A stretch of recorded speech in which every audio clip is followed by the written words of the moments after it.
My name is Itumelin Kadi, student number 25186622. I'm here to talk about my literacy journey in referencing. What is referencing? Referencing is acknowledging your sources to avoid plagiarism.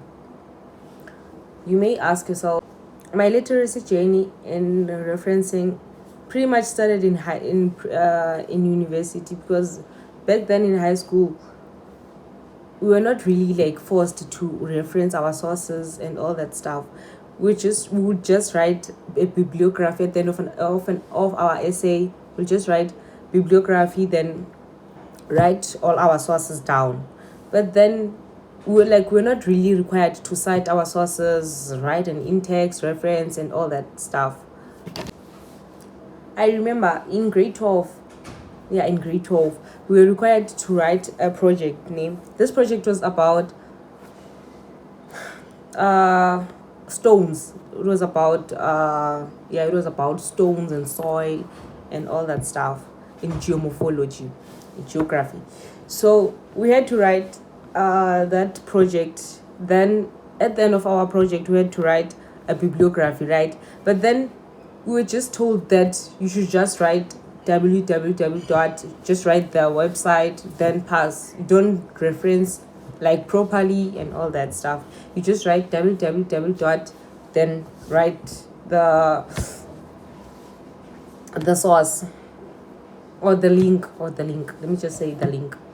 So we're not really much like forced to write like the where we got the information, everything. So I pretty much learned that all in university, because in high school we're not really forced to do like all that. So when I got to university, that's pretty much where everything started. We're taught how to cite our sources, how to find sources using the UP library, and pretty much everything that we need to know about referencing to avoid plagiarism, because it is regarded as the serious misconduct in the University of Pretoria. In university, we were taught how to paraphrase, in-text reference, and quote directly. And we were taught, after quoting exactly what someone said from your source, you are supposed to include an in-text referencing. In-text referencing includes the author and the year and the page number. Then if you are citing an what's this an internet source, you can just say anonym. If let's say you took your source from an unknown person, you can just say anon, then you say comma, then you write the year that's written in the website. Then that's much all.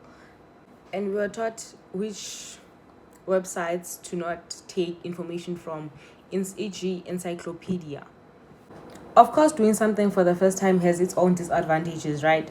So it was very hard for me to use Google to go to UP library, because I couldn't search, because there's an advanced search, there's a search that I'm used to.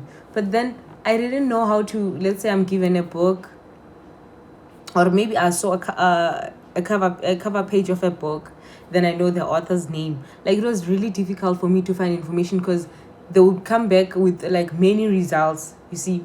So I couldn't navigate to which like exactly the source that I need, you see, for that particular information. So that really took me some time to navigate. The UP library was so difficult for me at first, but I managed to pass through that. I managed, with the proper training and everyday practice, I managed to overcome that challenge.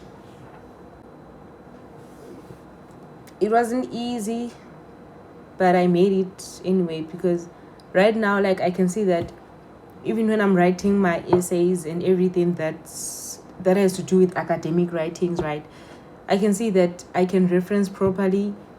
I've never gotten a feedback that tells me that my referencing is off or something like that.